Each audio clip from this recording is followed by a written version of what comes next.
Well, hello. I want to welcome you to another pen review. This time I'm going to talk about a Platinum 3776. This is a brand of pen I did quite a lot of reviews on a while back, and I have two more that I've added to the collection, so I felt like it was time to start talking about them. This one is the Platinum 3776 Century with the Shungyo finish.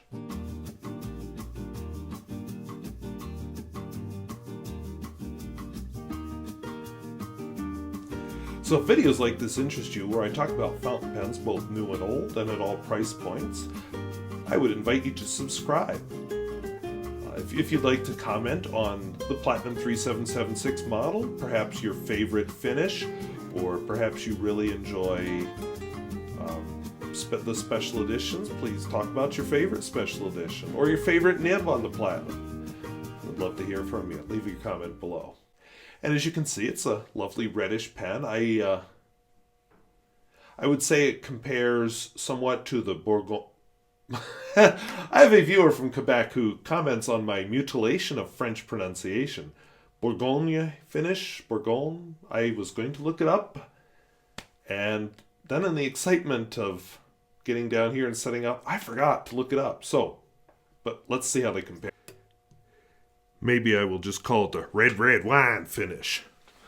Anyway, if you look at them side by side, Shungyo is at the top, the Bourgogne, which we'll go with that.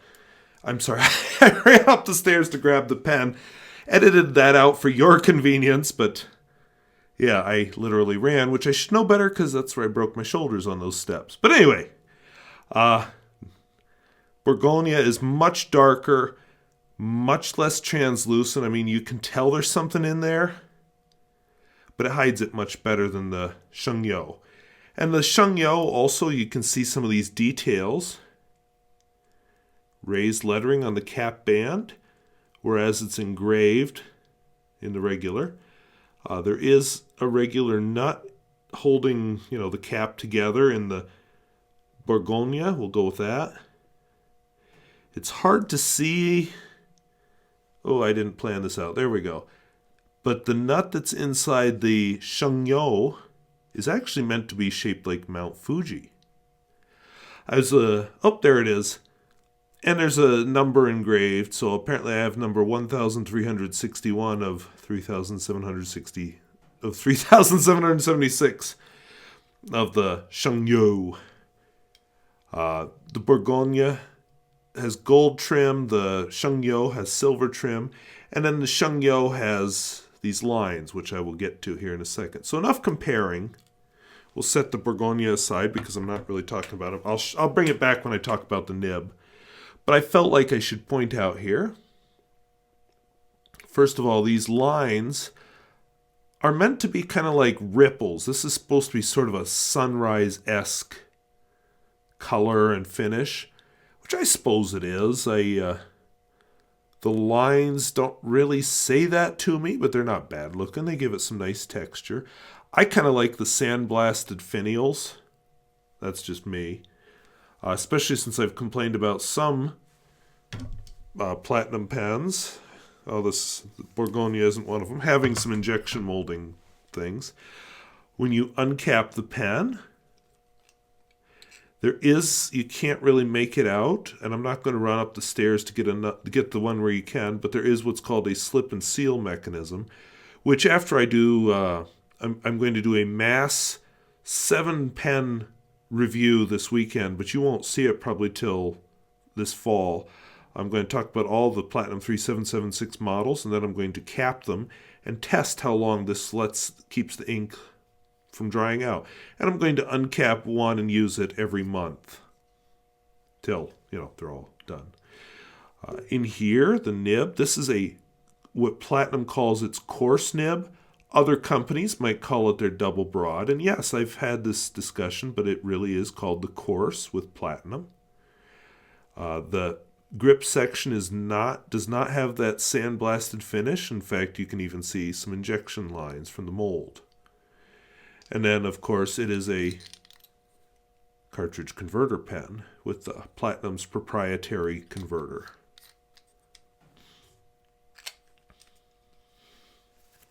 And I will just point out the difference here. I don't have my other nibs down here, but when I finally film that big old video and publish it someday, you'll see it.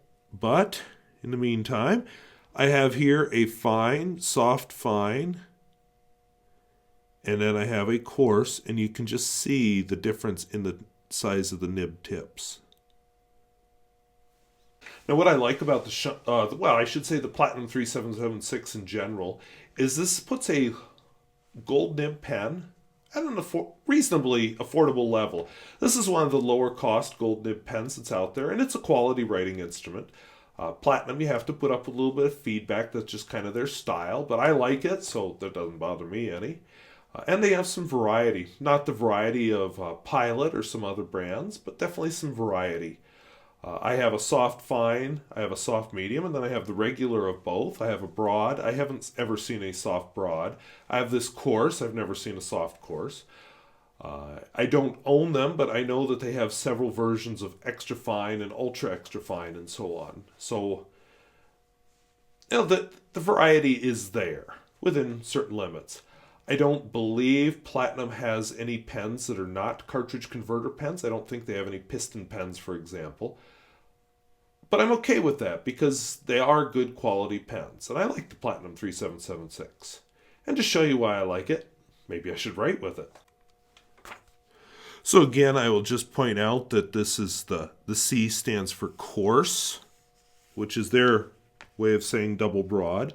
The ink, I'm suddenly feeling a little bad about this, but this is what it is. This is Sailor. Yeah, one of the other big Japanese manufacturers, Gentle Sky High. So this is awkward. I did it. I'll just be honest. Platinum makes some very nice pens. I have found their classic inks to be interesting. I even own one, or maybe two. In general, though, not that their inks are bad inks. There's other inks I like better. So that's why we're not doing a platinum ink here. So the ink, usually test flex. Well, this is not a flex nib, even though it is gold. But I would say it has some line variation there. This is an ink that's also supposed to have some sheen. I don't know about you, but I feel like on the video this is looking brighter than normal. I don't know what I did differently, but whatever it is, keep it up, right? But, yeah, I don't think the sheen is really coming through. It's very sheeny on that hashtag, and yeah, you can't see it. So, let us move on before I embarrass myself some more. All right, so besides that, I always like to do Wetness and Flow.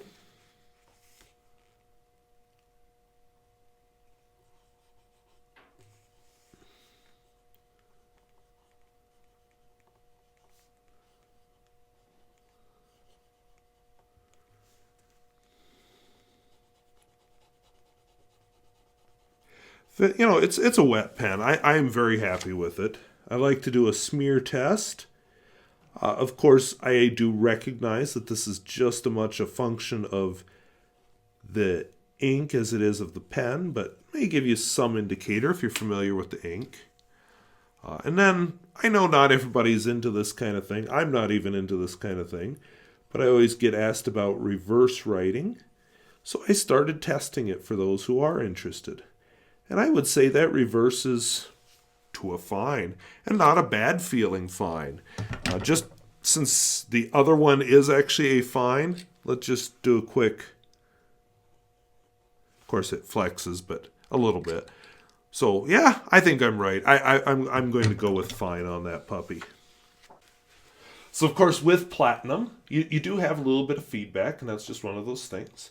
But the feel is good in the hand. I have sometimes said that they feel a little bit cheap, and that's not necessarily a bad thing. I don't mind actually the way they feel.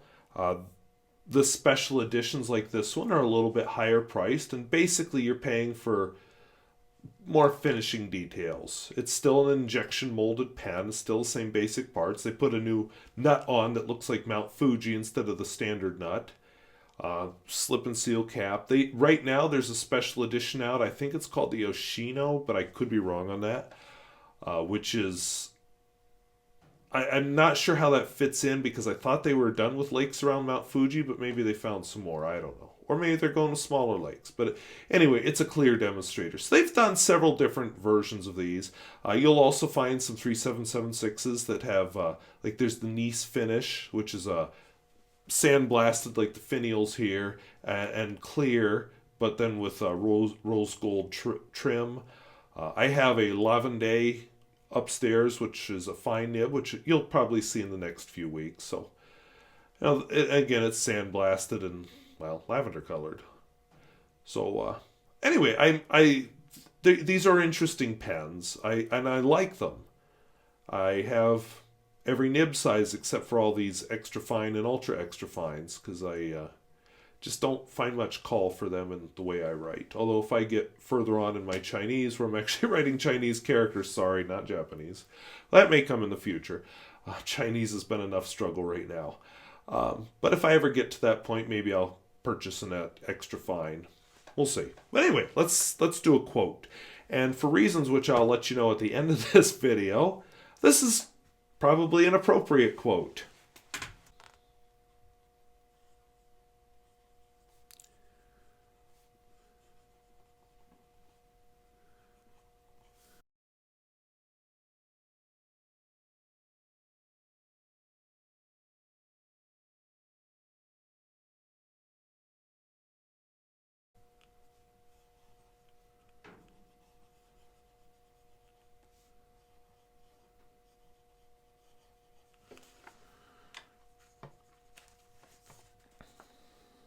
One of the fun things, when I started in my fountain pen journey, I only wanted fine point nibs because then I could write smaller. One of the things I learned with the larger nibs, like this one, is that it shows off the ink quite a lot. And I learned to make larger curlicues in my letters, which definitely carries over into the into the finer nibs, which helps my handwriting there. So there's a lot of reasons to use a broad nib. It doesn't work for everything. My regular workaday pen would not be this broad. This is a fun one for writing letters and showing off an ink and that kind of thing. This is not one where I write my novel or take notes at a meeting, although I might use it as a highlighter at a meeting or something. So they have their place, just like all tools. So if something happened to this, I don't know that I'd necessarily replace it with a Shungyo finish. Now that Platinum is making it a little easier to find some of their more exotic nib sizes, I might actually replace it with a more standard and lower cost model of the 3776. But at the same time, I really enjoy this version. I enjoy this color. I enjoy this finish. And so I'd be really sorry to see it go. But the nib definitely would be replaced if something ever happened to the pen. As far as value, special edition 3776, you are paying for the artistry and the extra little embellishments. They don't really make the pen write any better or feel any better in the hand. They just make it look better, but that can be fun too. So I'll just mention, because my week may be about to be messed up and it's kind of late for me to film pens in use, so who knows what's going on. I'm just going to flash up on the screen here my weather warning for Thursday night and Friday. Yeah, that's snow. And that will be like April 12th and April 13th. So, yay. So, if either I'm not responding to comments or pens in use does not appear, I may upload it early. I may just get it uploaded and scheduled. But if I'm not responding to your comments, it's probably because I'm buried under snow and I'm out getting some much needed exercise, or maybe I'm just buried under the snow and you'll never hear from me again. I don't know. So I'll update you on that later. So I thank you for watching. If videos like this interest you, where I talk about fountain pens, both new and old, and at all price points, please feel free to subscribe. If you'd like to comment on anything you've seen below, or seen in this video, including special edition Platinum 3776s, or perhaps your favorite nib size of the 3776, or what's your favorite special edition 3776, please comment below. So I thank you for watching. We'll see you later.